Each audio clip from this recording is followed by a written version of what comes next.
U117 Hindi अध्याय 1161 दिव्य कौशल। इस पुरस्कार के लिए गठबंधन पदानुक्रम। शुशेओवो को धन्यवाद।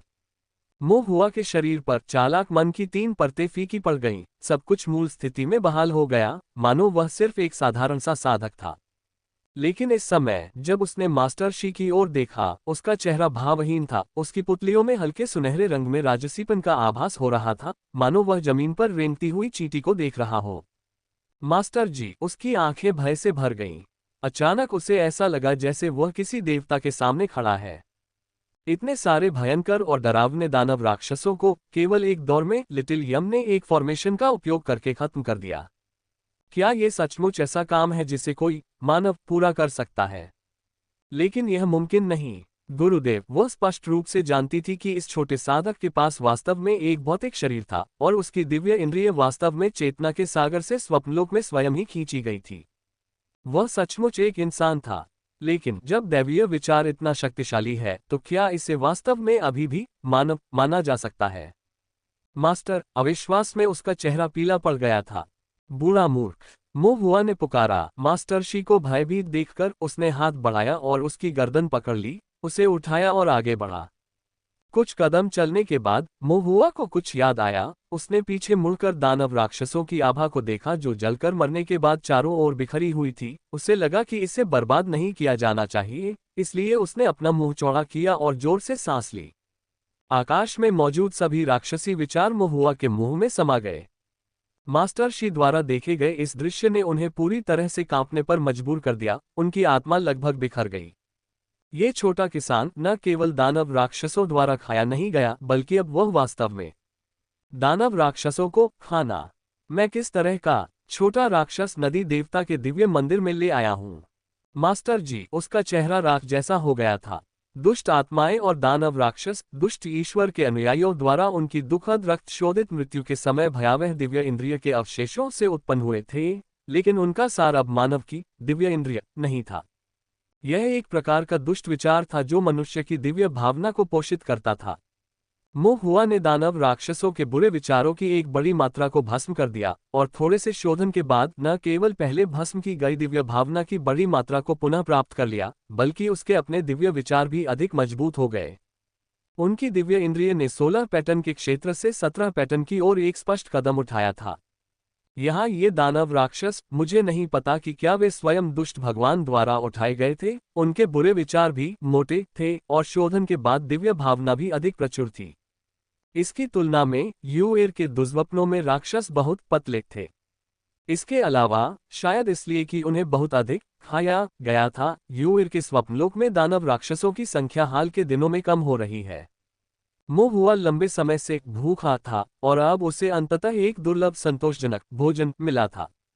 दानव राक्षसों के बुरे विचारों को निगलने के बाद मोह हुआ ने नदी भगवान मंदिर के अंदर चलना जारी रखा। एक हाथ से मास्टर शी को उसकी गर्दन के पीछे से खींच रहा था। जैसे जैसे वे चलते गए, मोह हुआ को महसूस होने लगा कि नदी देवता मंदिर का वातावरण अधिक दमनकारी होता जा रहा है। चारों ओर फैली स्वर्णिम रोशनी के बीच रक्त प्रकाश का प्रसार हो रहा था। पीछे के विशाल हॉल तक चलते हुए मोह हुआ ने अपना सिर उठाया और नदी देवता की एक विशाल दिव्य प्रतिमा देखी।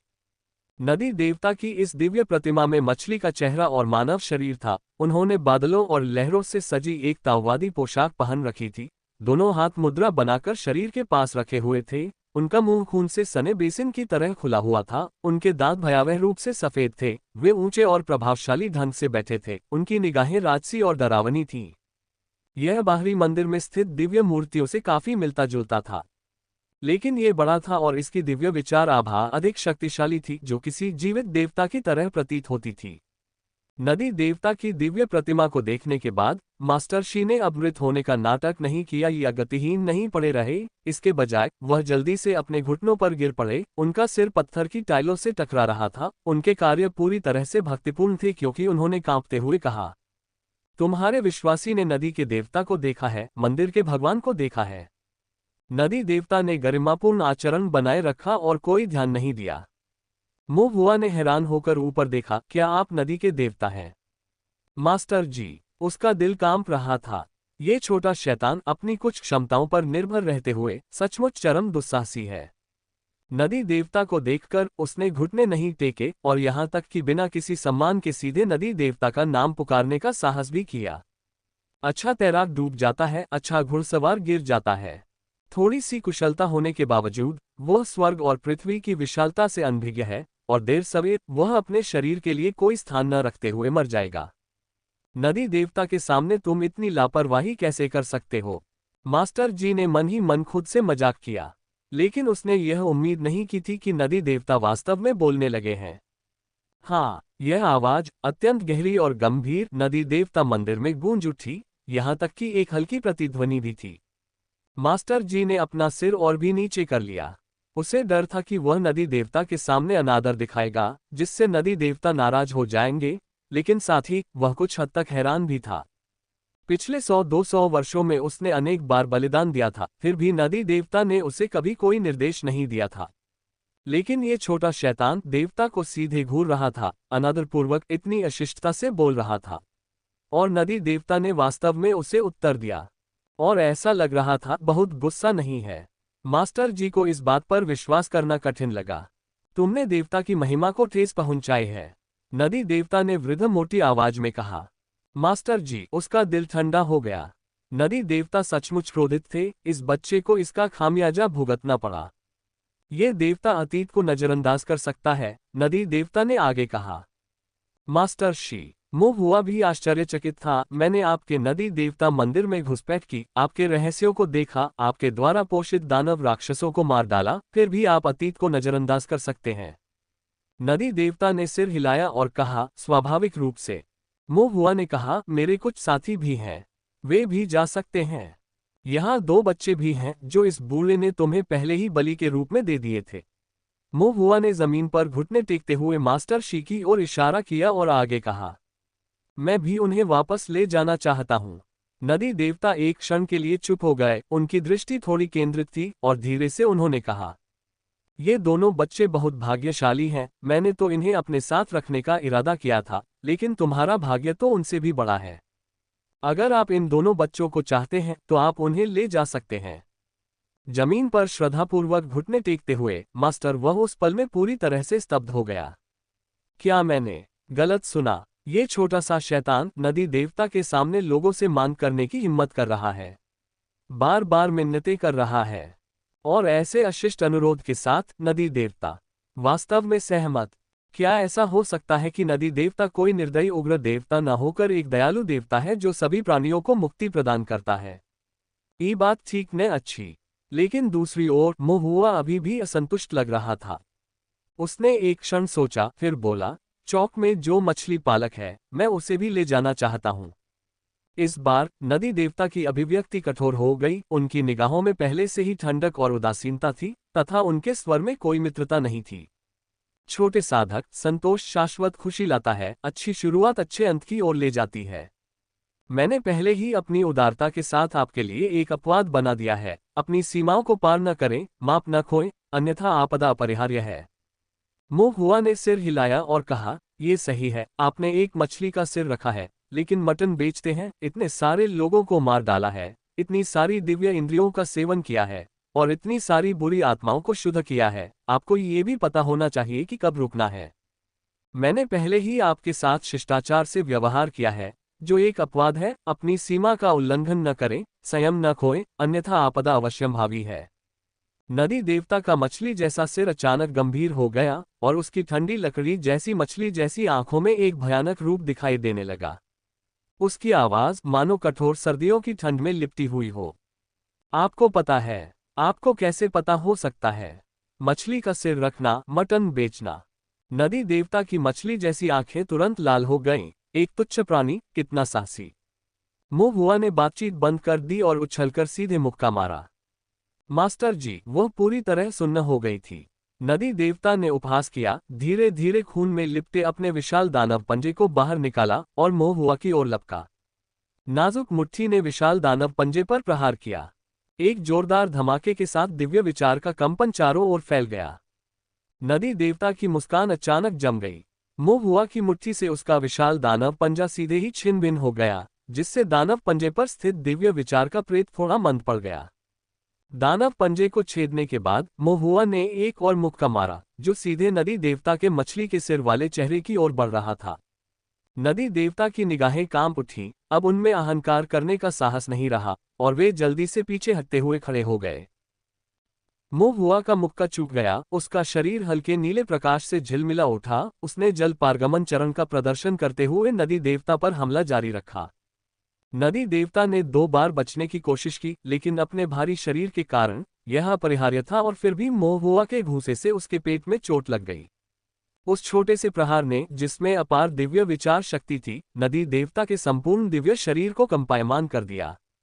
नदी देवता ने क्रोधित होकर कहा, ठीक है अज्ञानी बच्चे, केवल जुर्माना पीने के लिए टोस्ट को अस्वीकार कर दिया, आज असभ्य होने के लिए मुझे दोष मत दो। रक्त की धुंध उठी, एक क्षण के लिए फैल गई, फिर अचानक वापस लुढ़क गई, नदी देवता के चारों ओर घनीभूत हो गई। नदी देवता का दिव्य शरीर बड़ा नहीं दिखाई दिया, बल्कि सिकुड़ गया, एक सामान्य वयस्क साधक से केवल 1 सिर ऊंचा, लेकिन उसका रूप अधिक परिष्कृत हो गया। ऐसा प्रतीत होता है कि पूर्ण मूर्ति जैसी उपस्थिति ईश्वरीय विचार को फैलाने के लिए थी, तथा विश्वासियों को डराने के लिए जानबूझकर खुद को बड़ा बना रही थी। जैसे जैसे दिव्य विचार फैलता है, शक्ति भी फैलती जाती है। अब ये रूप, जिसमें दिव्य विचार शरीर के भीतर संघनित है, ये इसकी वास्तविक मुद्रा है। मोहुआ की आंखें चमक उठी, उसकी लड़ने की भावना तीव्र हो गई। दिव्य इंद्रिय परिवर्तन और दिव्य मज्जा को निगलने के बाद से उसे अभी तक दिव्य विचार के टकराव में पराजित होना बाकी है। सामान्य दानव राक्षस उसके सामने कुछ भी मुकाबला नहीं कर सकते थे।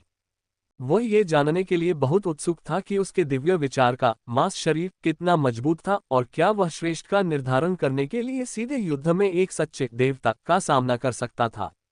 मोहुआ ने शब्दों को व्यर्थ नहीं किया। अपने शरीर को चमकाते हुए वह फिर से आगे बढ़ा, अपनी छोटी मुट्ठी को घुमाते हुए नदी देवता के चेहरे पर एक मुक्का मारने का लक्ष्य बनाया।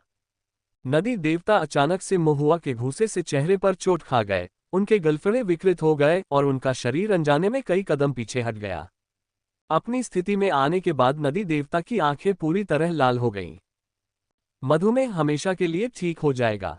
सोने से पहले करें ये काम। बस 1 महीने में नए बाल, कोई केमिकल नहीं, बिल्कुल सही नेचुरल उपाय। इसकी क्रूरता पूरी तरह जागृत हो चुकी थी। इसके वस्त्र पर बादलों से कढ़ाई की गई समुद्री लहरों का पैटर्न भी रक्त लाल हो गया था। मौत मांग रहा हूं, नदी देवता ने धीमी आवाज में गुर्राहट की। एक दानव राक्षस की तरह उसका दानव पंजा हवा की तरह झपटा, सीधे मोहुआ पर हमला किया। मोहुआ निडर रहा और सीधे नदी देवता के विरुद्ध लड़ता रहा। कुछ देर तक आकृतियां एक दूसरे में गुंथी रहीं, मुट्ठियां पंजों से टकराती रहीं, दिव्य विचार की तीव्र शक्ति गड़गड़ाते हुए धूल की तरह लहराती रही, लगातार चारों ओर प्रसारित होती रही, स्वप्नलोक के निर्मित मंदिरों को हिलाती रही, फर्श की टाइलें तोड़ती रही और दीवारों पर धब्बे बनाती रही। मास्टर शी फंसने के डर से पहले ही कांप उठी थी और एक तरफ छिप गई थी। मोहुआ और नदी देवता के बीच लड़ाई को देख रही थी, गहरे सदमे में थी। ये 10 वर्षीय छोटा शैतान दिव्य विचार की शक्ति पर भरोसा करते हुए वास्तव में एक देवता के साथ कुश्ती लड़ रहा है। मास्टर जी, उसे यह बात बिल्कुल बेतुकी लगी, और मोहुआ के साथ दर्जनों दौर की लड़ाई के बाद भी कोई विजेता नहीं निकला। नदी देवता की निगाहें ठंडी हो गईं, उनके दानव पंजे पर सुनहरी रोशनी संघनित हो गई, जिसमें रक्त के लाल धब्बे भी शामिल थे। नदी देवता के मछली के चेहरे पर एक हल्की सी मुस्कान तैर गई। पीले सुनहरे रंग का दानव पंजा खूनी हवा लेकर मोहुआ की ओर तेजी से बढ़ रहा था। मोहुआ ने भी खतरे को भांपते हुए नदी देवता के उदाहरण का अनुसरण किया, अपनी मुट्ठी में स्वर्णिम दिव्य मज्जा की धारियां शामिल की, फिर एक मुक्का मारा जो सीधे नदी देवता के दानव पंजे से टकराया। एक और अधिक प्रचंड लहर सामने आई, दिव्य विचारों के मिश्रण ने धरती को तहस नहस कर दिया। इसके बाद मनुष्य और देवता दोनों समान रूप से 2-2 कदम पीछे हट गए। मोहुआ को अपनी छोटी मुट्ठी में थोड़ा दर्द महसूस हुआ, वह उसे रगड़ने से खुद को नहीं रोक सका। नदी देवता के राक्षसी पंजे में कोई दरार नहीं आई, लेकिन उसकी अभिव्यक्ति बदल गई। मोहुआ को आश्चर्य से देखते हुए, तुम इंसान नहीं हो। मोहुआ ने नाराज होकर कहा, तुम ही इंसान नहीं हो। फिर उसे तुरंत एहसास हुआ, ओह हाँ, तुम वास्तव में इंसान नहीं हो। नदी देवता थोड़ा उदास, उसकी निगाहें ठंडी, दिव्य मज्जा धारण करने वाले, क्या आप एक मानव हैं या एक देवता? मोहुआ मुस्कुराया, कुछ नहीं बोला। ये देखकर नदी देवता अपना क्रोध न छिपा सके और उन्होंने उपहास किया। यह मत सोचो कि सिर्फ इसलिए कि तुमने सौभाग्य से कुछ दिव्य मज्जा प्राप्त कर ली है, तुम देवताओं का तिरस्कार करने का साहस कर सकते हो। देवता स्वर्ग और पृथ्वी के बीच सभी आत्माओं के स्वामी हैं। देवताओं का मार्ग दीर्घायु मार्ग का वर्जित है, आप कुछ भी नहीं जानते। बहुत अच्छा। नदी देवता ने अपने दाहिने हाथ को ढीला पकड़ लिया, जिससे एक सफेद हड्डी वाला मछली का भाला निकला। भाले की नोक पर 5 उल्टे कांटे लगे थे, जो रक्त विष से लिपटे हुए थे। चाहे तुम कोई भी हो, आज तुम मेरे लिए बलिदान हो जाओगे। मैं उस दिव्य मज्जा को कैसे स्वीकार नहीं कर सकता जो मेरे दरवाजे पर पहुंचाई गई है। मोह हुआ की निगाहें थोड़ी सख्त हो गईं। नदी देवता ने सफेद हड्डी वाली मछली के भाले को ऊंचा उठाया, जिस पर सड़ते हुए बुरे विचारों से रक्त के कांटे बन रहे थे, और एक ही झटके में वे हवा में मोहुआ की ओर टूट पड़े। मोहुआ का शरीर जल छाया से झिलमिला रहा था, जो जल पासिंग स्टेप का उपयोग करते हुए बड़ी खूबसूरती से बच रहा था। नदी देवता ने उपहास किया, क्योंकि सफेद हड्डी वाली मछली के भाले से और अधिक रक्त की धारें निकली, जो लाल रंग की और अधिक घनी थी और मोहुआ की ओर लगातार वार कर रही थी। मोहुआ ने यह देखकर कि वह उनसे बच नहीं सकता, अपनी उंगलियों से इशारा किया। एक आग का गोला संघनित हुआ, एक ज्वलंत रेखा का निर्माण करता हुआ सीधे नदी देवता की ओर उड़ रहा था। आग का गोला और रक्त की कीलें हवा में टकराईं, जिससे रक्त और आग का लाल कोहरा उत्पन्न हो गया। नदी देवता की अभिव्यक्ति स्थिर हो गई, एक जादू। मोहुआ ने शब्दों को व्यर्थ नहीं जाने दिया। यदि निकट युद्ध की इच्छा नहीं है, तो आइए लंबी दूरी के मंत्रों के साथ खेलें। आखिरकार वह कोई बॉडी कल्टीवेटर नहीं था, नजदीकी लड़ाई उसकी विशेषता नहीं थी। मोहुआ की पुतलियां गहरी हो गईं, दिव्य विचार प्रवाहित हो रहे थे, उसकी उंगलियां बार बार टैप कर रही थीं। एक के बाद एक अग्नि गोले लगातार क्रॉसबो बोल्ट की तरह अंत से अंत तक जुड़े हुए लगातार नदी देवता का पीछा कर रहे थे। नदी देवता ने शुरू में रक्त स्पाइक्स के साथ मुकाबला करने के लिए सफेद हड्डी मछली भाले का उपयोग करना चाहा, लेकिन ये पता लगाने में कुछ ही क्षण लगे कि अधिक से अधिक अग्नि गोलियां आ रही थीं, और बहुत तेज गति से, जो रक्त के स्पाइक्स के जमने की गति से कहीं अधिक थी। घने अग्नि गोलों को रक्त की फुहारों द्वारा रोका नहीं जा सका। कुछ ही देर में एक अग्नि गोला नदी के देवता पर आकर गिरा, जिससे आग का एक बादल फूट पड़ा। फिर अधिक से अधिक अग्नि के गोले लगातार नदी देवता पर गिरे। ज्वाला के विस्फोटों ने नदी देवता के दिव्य शरीर को घेर लिया। एक क्षण बाद, जब अग्नि का प्रकाश समाप्त हो गया, नदी देवता की आकृति प्रकट हुई, जो कुछ अस्त व्यस्त थी, लेकिन उसे कोई विशेष क्षति नहीं पहुंची थी। हालांकि उसकी अभिव्यक्ति पूरी तरह से क्रूर हो गई थी। दाढ़ी वाले गाल बाहर निकले हुए थे, नुकीले दांत निकले हुए थे। अब उसमें देवता जैसी गरिमा नहीं थी, वह नदी के राक्षस जैसा दिख रहा था। ये छोटा शैतान बहुत ही खतरनाक है। ये तरकीबें तुम्हारे खिलाफ बेअसर लगती हैं। ऐसी स्थिति में मैं तुम्हें दिखाऊंगा कि देवताओं का वास्तविक मार्ग क्या है, और तुम्हें समझाऊंगा कि सच्चा देवता क्या है। मोहुआ की अभिव्यक्ति कठोर हो गई, क्योंकि उसने महसूस किया कि नदी देवता की आभा लगातार तीव्र होती जा रही है। उसी समय नदी देवता से दाव की एक रहस्यमय आभा निकलने लगी। मोहुआ को याद आया कि भगवान येलो माउंटेन ने क्या कहा था कि देवता दाव को कायम रखते हुए पैदा होते हैं, स्वाभाविक रूप से प्राकृतिक नियमों के एक हिस्से के नियंत्रण में होते हैं। और इस समय नदी देवता मंदिर के अंदर आसपास का वातावरण जल क्यूई से सराबोर था, मानो जल श्रृंखला के दाव नियमों द्वारा घुसपैठ कर ली गई हो, जिसके कारण दिव्य विचारों की संरचनाएं नियमों के हस्तक्षेप के कारण विकृत होने लगी थीं। आसमान से खून की एक बूंद गिरी, जो फर्श पर गिरकर खून की एक बूंद बन गई। फिर दूसरी बूंद, तीसरी। घनत्व बढ़ने के साथ आकाश से रक्त की वर्षा होने लगी। मोहुआ को इस बारे में बुरा लग रहा था। ये रक्त वर्षा बहुत भयानक है। चारों ओर प्राकृतिक नियमों की आभा भी बहुत तीव्र है। ये स्पष्ट था कि इससे कुछ भी अच्छा नहीं हो सकता। मोहुआ को नहीं पता था कि बड़ी मछली के सिर वाला नदी देवता कौन सी रणनीति का उपयोग करना चाहता है, इसलिए उसने चुपके से अपने पैरों के तलवों पर तेल लगाया और चुपचाप वहां से निकल जाने की कोशिश करने लगा। कभी कभी सबसे अच्छी रणनीति पीछे हटना होती है, किनारे से बचे, फिर दीर्घकालिक योजना बनाएं। लेकिन इससे पहले कि वह कुछ दूर जाता, मछली के सिर वाले नदी देवता ने अचानक अपने विशाल जबड़े खोल दिए और उपहास करते हुए कहा, भागने की सोच रहे हो?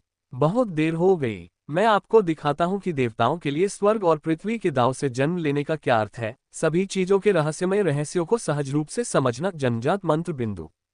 दिव्य कौशल अथाह रक्त नदी। मोहुआ ये सुनकर चौंक गया। दिव्य कौशल, दिव्य उपहार मंत्र बिंदु। उन्होंने इसके बारे में कभी नहीं सुना था। लॉर्ड येलो माउंटेन की तो बात ही छोड़िए, जिन्होंने भी इसका उल्लेख नहीं किया था। जैसे ही नदी देवता की आवाज गिरी, वह दांव में परिवर्तित हो गया और इस दुनिया की रक्त वर्षा के साथ एक हो गया।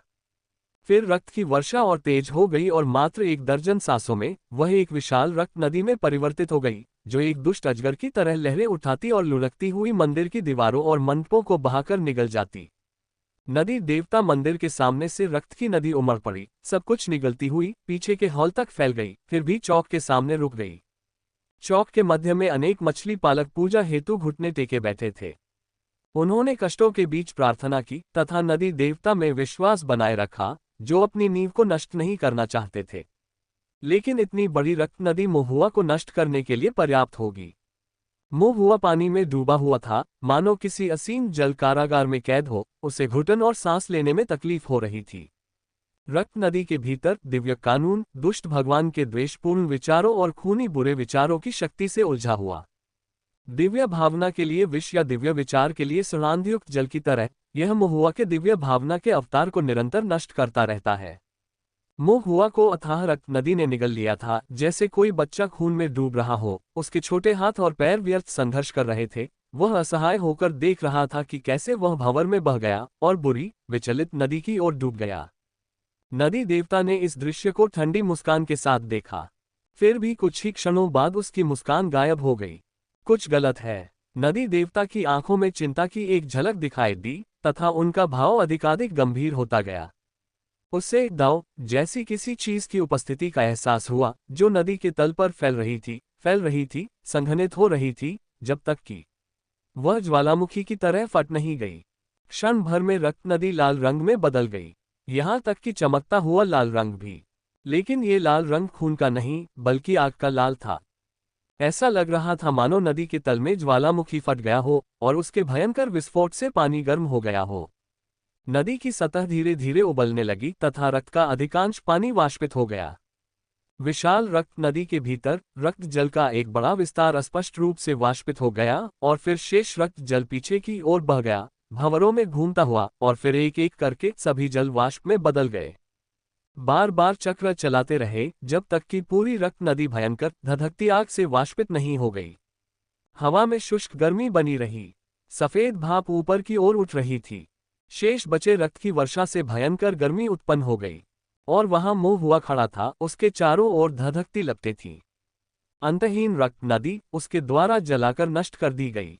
नदी देवता ने ठंडी सांस ली, उसका चेहरा तनावग्रस्त हो गया।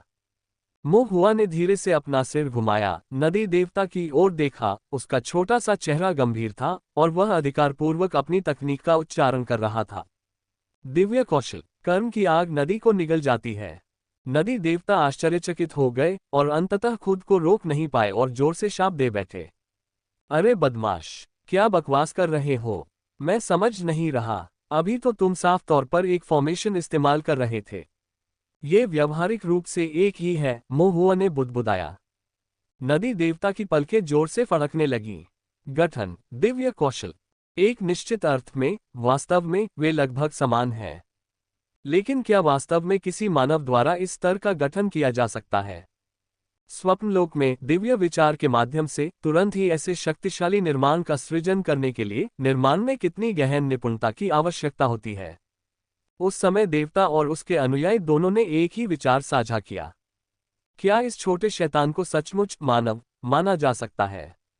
नदी देवता मंदिर के सामने महुआ का छोटा शरीर लंबे और खतरनाक नदी देवता के साथ टकराव में खड़ा था, फिर भी उसकी उपस्थिति थोड़ी सी भी कम नहीं हुई। आसपास का क्षेत्र खंडहर में तब्दील हो चुका था, दीवारें टूटी हुई थीं और मंदिर जीर्ण शीर्ण अवस्था में थे। नदी देवता मंदिर का अधिकांश भाग नदी देवता के दिव्य कौशल अथाह रक्त नदी द्वारा जलमग्न हो गया था और फिर महुआ के लिए अग्नि यौगिक संरचना के दिव्य विचार प्रकटीकरण द्वारा लगभग विस्मृति में जला दिया गया था। खंडहरों के बीच केवल वह चौक जहां मछली पालक घुटने टेकते थे और नदी देवता के पीछे का भव्य हॉल ही बरकरार बचा था। नदी देवता ने गहरी सतर्कता भरी आंखों से महुआ को देखा। महुआ ने पीछे मुड़कर देखा, शांत और निडर, लेकिन उसने ये भी महसूस किया कि यह काफी परेशानी भरा था, विशेष रूप से रक्त नदी के इस तरह के भारी दिव्य कौशल यहाँ तक कि ऐसे साधक के लिए भी जिसने दिव्य विचार को तलवार में परिवर्तित कर लिया हो, जब तक कि उसकी तलवार की मंशा पूर्णता के शिखर पर न हो, ऐसे शक्तिशाली रक्त नदी दिव्य कौशल का सामना करना संभवतः विनाश का कारण बन सकता है। अतीत के उस वरिष्ठ तलवार साधक ने अवश्य ही इस रक्त नदी दिव्य कौशल का उल्लंघन किया होगा, लेकिन जब मोह हुआ ने कारण और प्रभाव का अनुमान लगाया तो उसे कुछ भी नजर नहीं आया। यह अवश्य ही दैवीय विचारों के टकराव से उत्पन्न भारी उतार चढ़ाव रहा होगा, जिसने कार्य कारण संबंध को अस्पष्ट कर दिया, जिससे उनका निष्कर्ष क्षणभंगुर हो गया और युद्ध के विवरण को समझना असंभव हो गया। उस वरिष्ठ को ताइक्सु गेट के तलवार परिवर्तन का सच्चा संचरण प्राप्त हुआ होगा और तलवार दांव में वर्षों के अभ्यास के बाद उसके पास ऐसी दिव्य विचार शक्ति थी कि वह एक देवता का सीधे सामना कर सकता था। लेकिन एक साधारण साधक, यहाँ तक कि एक साधारण तलवार साधक जो दिव्य विचार को तलवार में परिवर्तित करता है, एक सच्चे देवता के ऐसे दुर्जय दिव्य कौशल के सामने टिक नहीं पाएगा। यही है देवता की सच्ची शक्ति, जन्मजात दिव्य क्षमता। मोह हुआ हैरान रह गया और फिर वह सोचने से खुद को रोक नहीं सका। मुझे आश्चर्य है कि क्या मैं इसे सीख सकता हूँ। दिव्य कौशल, इन दो शब्दों को सुनकर ही उनकी शक्ति का आभास हो जाता है। यदि मैं इसे सीख सकता तो क्या मैं किसी देवता के समान शक्तिशाली नहीं हो जाता। मोह हुआ कुछ हद तक ललचा गया। हालांकि वह ये भी जानता था कि वह एक सच्चा देवता नहीं था और चूंकि ये दिव्य कौशल जन्मजात था, इसलिए संभवतः यह ऐसा कुछ नहीं था जिसे जीवन में बाद में सीखा जा सके। अफसोस की बात है, मोह हुआ ने एक बार फिर नदी देवता को परखा। फिलहाल तो ऐसा लग रहा था कि वह इस विशालकाय मछली के सिर के साथ बराबरी पर है, लेकिन वास्तव में उसे हराना इतना आसान नहीं लग रहा था। नदी देवता के मन में भी यही विचार थे। उसने मोह हुआ को और अधिक गंभीरता से देखा और धीरे से कर्कश स्वर में कहा, पिछली कुछ शताब्दियों में आप इस देवता को ऐसी परेशानी देने वाले दूसरे व्यक्ति हैं। पहला एक तलवार साधक था। सदियों पहले वो यहाँ अकेला आया था, सिर्फ अपनी तलवार से लैस इस देवता के दाव को मिटाने के इरादे से। उसकी तलवारबाजी गहरी और अथाह थी, उसकी तलवार की नीयत बेहद भयंकर थी। यदि इस देवता की थोड़ी बेहतर कुशलता न होती तो मैं उसके हाथों लगभग हार गया होता। लेकिन चाहे उसकी तलवार की मंशा कितनी भी प्रबल क्यों न हो, वह अभी भी एक मानव ही था और अपनी दिव्य भावना की नाजुकता को नहीं बदल सकता था। हालांकि आप अलग हैं। नदी देवता की दृष्टि थोड़ी चौड़ी हो गई, जिसमें एक प्रकार का विस्मय था। आपका दिव्य विचार बहुत प्रबल है। दिव्य विचार वध में आपका अनुभव व्यापक है। आपकी दिव्य विचार रणनीतियां भी अनंत हैं, जो मंत्रों और यहाँ तक कि ऐसे गहन निर्माणों को प्रकट करने में सक्षम है। ये कहा जा सकता है कि आप मानव से अधिक देवता जैसे हैं। लेकिन भले ही आपका दिव्य विचार अधिक शक्तिशाली हो, आपकी मारक शक्ति उस समय के तलवार साधक की तुलना में बहुत कम है।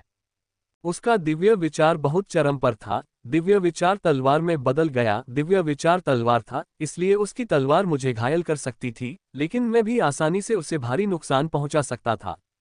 जबकि आपका दिव्य विचार आक्रमण और बचाव को एकजुट करते हुए बहुत समान रूप से मजबूत है। भले ही मैं दिव्य कौशल का उपयोग करूं, मैं आपको नहीं मार सकता, लेकिन इसके विपरीत आप भी मेरा कुछ नहीं कर सकते। नदी देवता का चेहरा ठंडा था। मोह हुआ ने अपने होंठ चाटे, अगर तुम कोशिश नहीं करोगे तो तुम्हें कैसे पता चलेगा।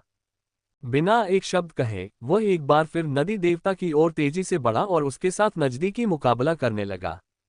पास से वे मुक्कों और लाते से लड़ते थे, दूर से वह नदी के देवता को मंत्रों से नियंत्रित करता था, कभी कभी उसे नष्ट करने के लिए कुछ संरचनाएं प्रकट करता था। नदी देवता ने मोह हुआ की चालों का प्रतिकार किया, सफेद हड्डी वाले मछली के भालों का उपयोग किया, युद्ध के लिए रक्त किले उत्पन्न की, या मोह हुआ के दिव्य विचार को नष्ट करने के लिए रक्त नदी के दिव्य कौशल का उपयोग किया। लेकिन इस बार दिव्य कौशल छोटे पैमाने पर थे, जिससे उसके चारों ओर कुछ मीटर की दूरी पर केवल दुष्ट विचारों की रक्त रंग की नदी बन गई, जिसका उपयोग मोह हुआ के हमले को सीमित करने के लिए किया गया। इस तरह के दर्जनों राउंड के बाद मोह हुआ को थोड़ी बढ़त मिलती दिख रही थी, लेकिन विजेता घोषित करना कठिन था और वास्तव में, जैसा कि नदी के देवता ने कहा था, वह इसे सर्वश्रेष्ठ नहीं बना सकता था। अचानक कुछ एहसास होने पर मोह हुआ का हाथ सुनहरी रोशनी से चमक उठा और उसने एक मुक्का मारा, जिसे नदी के देवता ने अपने रक्त रंग के राक्षसी पंजों से रोक दिया। मोह हुआ ने इस अवसर का लाभ उठाते हुए पीछे हटने और दूरी बढ़ाने का प्रयास किया और दुखी होकर कहा, क्या आप समय की कमी महसूस कर रहे हैं? जब नदी देवता को यह एहसास हुआ कि मोह हुआ समझ गया है, तो वह थोड़ा मुस्कुराया और अपने भयानक सफेद नुकीले दांत दिखाए। तुम इंसान हो और इंसानों के शरीर भी मांसल होते हैं। मुझे बस तुम्हें इस स्वप्नलोक में तब तक रखना है जब तक तुम्हारा बाहरी शरीर सड़ न जाए या कोई दुर्घटना न घट जाए जिससे तुम्हारा भौतिक शरीर नष्ट हो जाए। भले ही आपका दिव्य विचार मजबूत हो, लेकिन बिना किसी आधार के आप अंततः एक भटकते हुए बतख के समान हो जाएंगे, या तो एक ईश्वरीय मृत्यु मरेंगे या एक दुष्ट आत्मा में बदल जाएंगे। यदि आप ईश्वरीय मृत्यु मरते हैं तो ये शुरू से अंत तक आत्मनिर्भर होती है। यदि तुम एक दुष्ट आत्मा में बदल जाते हो तो तुम बहुत कमजोर हो जाओगे और मेरे सामने कोई मुकाबला नहीं कर पाओगे। तो जिस क्षण से आपने स्वप्नलोक में प्रवेश किया, ये देवता पहले से ही अजय भूमि पर था। मुंह हुआ ने कड़ी भौहें चढ़ाई, एक पल के लिए सोचा और फिर ईमानदारी से कहा, मैं मानता हूं, मैं अब और नहीं खेलना चाहता, क्या आप मुझे बाहर जाने दे सकते हैं? नदी देवता की पलकें झपक गईं। इस छोटे शैतान में सचमुच बहुत हिम्मत थी। इतने लंबे समय तक जीवित रहने और इतने सारे मनुष्यों तथा अलौकिक प्राणियों को देखने के बाद उसने पहले कभी किसी को इतनी सहजता से, इतनी शांति से तथा इतनी धार्मिकता के साथ स्वीकार करते नहीं देखा था। लेकिन उसे विश्वास नहीं हुआ। ये छोटा किसान यद्यपि युवा था, चालाक और अनोखा था, और उसकी कही एक भी बात विश्वसनीय नहीं थी। नदी देवता ने उपहास किया और कोई जवाब नहीं दिया। मुंह हुआ ने आह भरी और बिना कुछ कहे तुरंत मुड़कर भाग गया। नदी देवता पहले तो चिंतित नहीं थे, लेकिन जब उन्होंने मोहुआ के मछली पालक के पूजा चौक की ओर भागने की दिशा देखी तो उनकी निगाहें तेजी से चमक उठीं। छोटा राक्षस मेरे ताओवादी क्षेत्र को नष्ट करने की कोशिश कर रहा है। नदी देवता रक्त द्रव में बदल गए और उनके मन में बुरे विचार उमड़ पड़े और वे तुरंत मोहुआ का पीछा करने लगे। हालांकि काफी देर तक पीछा करने के बाद भी जब वे प्लाजा तक पहुंचे तो मोहुआ का कोई पता नहीं चला। कहाँ गया? नदी देवता ने अपनी अजीब भौहें सिकोड़ लीं। उसने कुछ देर सोचा, फिर अचानक उसे ठंड का एहसास हुआ और वह चिल्लाया। मुख्य हॉल। इस छोटे से दानव ने अपनी आभा को छिपाने के लिए कुछ तरीकों का इस्तेमाल किया, जिससे ध्यान भटक गया। वह घर चोरी करने की योजना बना रहा है। नदी देवता इतने क्रोधित हुए कि उनकी दाढ़ी और बाल खड़े हो गए। तुरंत ही रक्त नदी ने अपना प्रवाह उलट दिया और अधिक गति से मुख्य हॉल के सामने की ओर वापस आ गई। दूर से देखने पर पता चला कि मुख्य हॉल का आमतौर पर बंद रहने वाला दरवाजा बलपूर्वक तोड़ा गया था, बस इतना कि एक बच्चा अंदर घुस सके। कितना चालाक जानवर है! नदी देवता क्रोधित होकर मुख्य हॉल में घुस आए। मुख्य हॉल के अंदर रक्त लाल रेशम और सोने के आवरण, नक्काशीदार बीम और चित्रित छतों से सुसज्जित, शानदार और भव्य रक्त रंग के बुरे विचारों से निर्मित विभिन्न खोपड़ी की मूर्तियां और मोती थे। यह नदी के किनारे एक ड्रैगन पैलेस जैसा था। केवल इस ड्रैगन पैलेस में घना रक्त रंग और असंख्य सफेद हड्डियां थीं, जो अंडरवर्ल्ड का थोड़ा सा संकेत देती थीं। मुख्य हॉल के मध्य में एक वेदी थी। वेदी में प्राचीन नक्काशी, भव्य व्यवस्था, शांत और गंभीर दृश्य थे। वेदी के मध्य में गोल्डस्टोन से बनी नदी देवता की एक दिव्य प्रतिमा थी, जो नदी देवता के समान ही थी, लेकिन उसके सिर पर मेढ़े के सींगों की एक जोड़ी थी, जो बहुत ही विचित्र लग रही थी। दिव्य प्रतिमा के नीचे एक बलि की मेज थी। मेज पर ताज़ी मछलियां रखी हुई थीं, जिन्हें करीब से देखने पर पता चला कि वे सभी मानव मांस और हड्डियों से बनी थीं। मेज के बीच में एक चमकदार मछली टैंक रखा था, जिसमें रक्त लाल रंग की छोटी मछलियां भरी हुई थीं। मेज के नीचे दो बच्चे घुटनों के बल बैठे थे, जो कि यू दाहे के दो बेटे थे।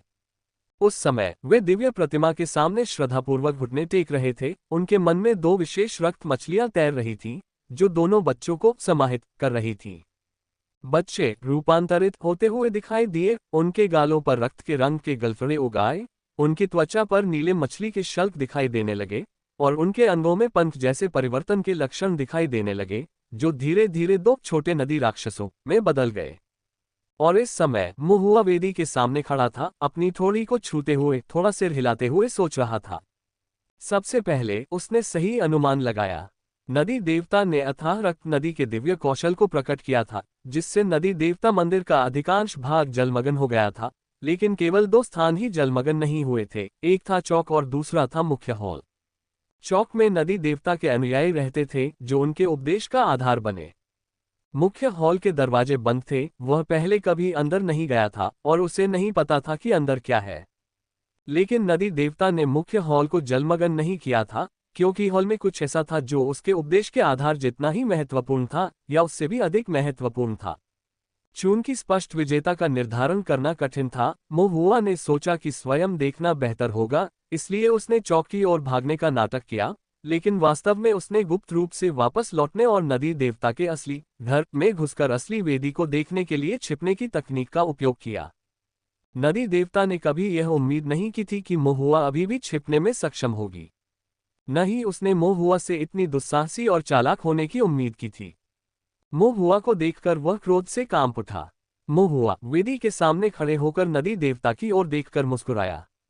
नदी देवता तुरंत समझ गए कि मोहुआ क्या करना चाहता था और अनियंत्रित होकर चिल्लाए, तुम्हारी हिम्मत! मोहुआ के पास ऐसा कोई काम नहीं था जिसे करने की हिम्मत न हो। बिजली की गड़गड़ाहट की गति से उसने चमकदार मछली टैंक को उठाया और उसे जोर से जमीन पर पटक दिया, जिससे अंदर मौजूद सभी रक्त मछलियां कुचल गईं। फिर उसने बलि की मेज पर लात मारी, घूमा और एक और लात से दिव्य प्रतिमा को गिरा दिया, और यहां तक कि दिव्य प्रतिमा के सिर के ऊपर कूद गया, जिससे मेले के 2 सींग टूट गए।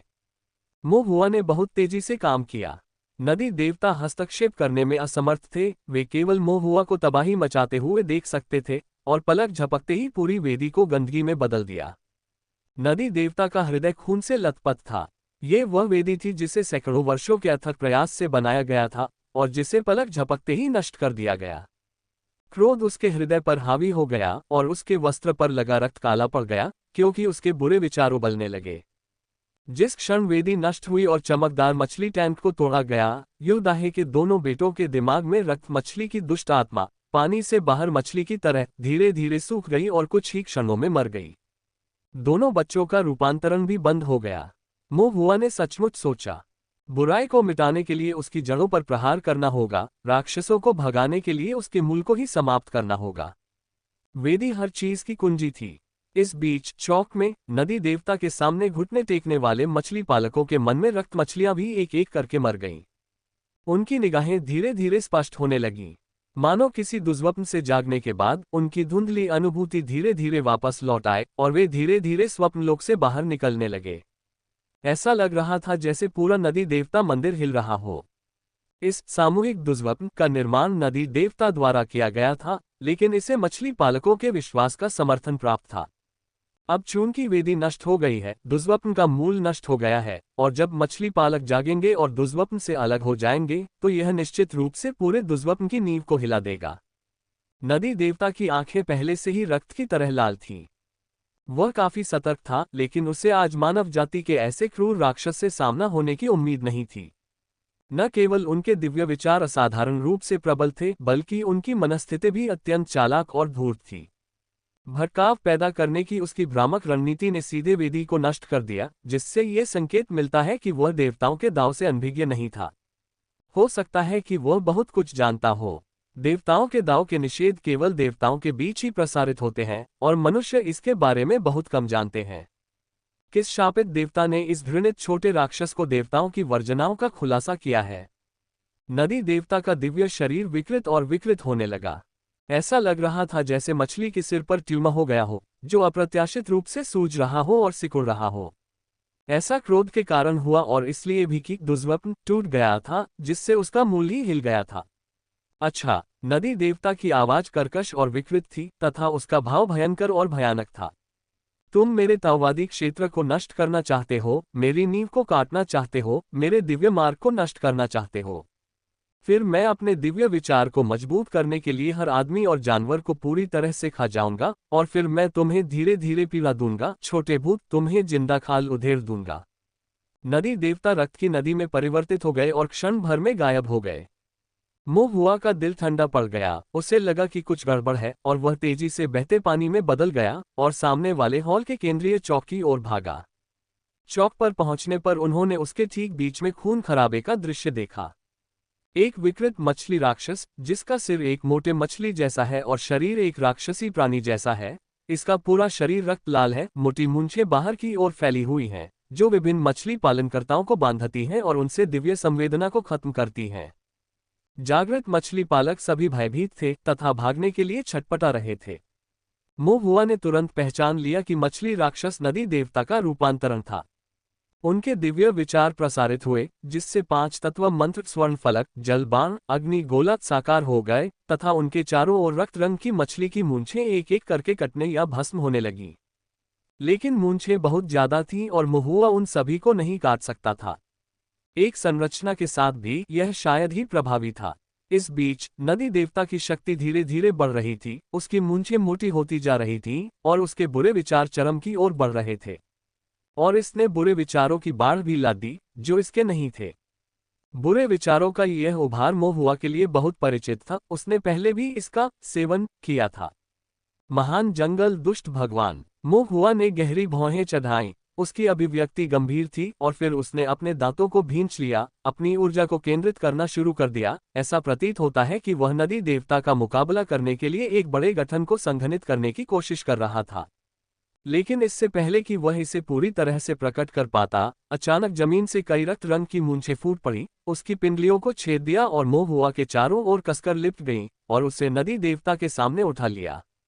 महुआ ने संघर्ष जारी रखा, लेकिन महान जंगल के देवता के बुरे विचारों से जुड़ी मूंछें अविश्वसनीय रूप से सख्त थीं और उसे कसकर बांध दिया। महुआ ने चाहे कितना भी संघर्ष किया, वह मुक्त नहीं हो सका। नदी देवता की आवाज बर्फ सी ठंडी थी, जिसमें उपहास का भाव था। संघर्ष करने का कोई फायदा नहीं है। मैंने पहले भी कहा है, आपके दिव्य विचार प्रबल हैं, लेकिन वे बहुत संतुलित हैं। आप हर चीज में प्रबल हैं, लेकिन अति नहीं। अतीत के उस तलवार साधक के विपरीत, उसका दिव्य विचार आपसे कहीं अधिक निम्न था, लेकिन तलवार में परिवर्तित उसका दिव्य विचार अत्यंत तीक्ष्ण था। इसीलिए वह मुझे गंभीर रूप से घायल कर सकता है, लेकिन आप नहीं कर सकते। आप मेरे दिव्य शरीर को नहीं तोड़ सकते। मेरे दुष्स्वप्न में मूल रूप से आपके पास मुझे नुकसान पहुंचाने का कोई रास्ता नहीं है। ये शब्द सुनकर महुआ ने संघर्ष करना बंद कर दिया। ऐसा प्रतीत हुआ कि उसने प्रतिरोध करना छोड़ दिया। एक क्षण बाद उसकी तीखी आवाज फिर सुनाई दी, क्या कोई संभावना है? महुआ ने नदी देवता की ओर देखा, जो अब एक हाथ की पहुंच के भीतर थे, और अचानक शानदार ढंग से मुस्कुराए कि मैं दिव्य विचार को तलवार में भी बदल सकता हूं। नदी देवता आश्चर्यचकित हो गए, फिर उनकी पुतलियां बड़े आश्चर्य से फैल गईं। उसी समय एक अत्यंत तीक्ष्ण स्वर्णिम प्रकाश बिंदु फूट पड़ा।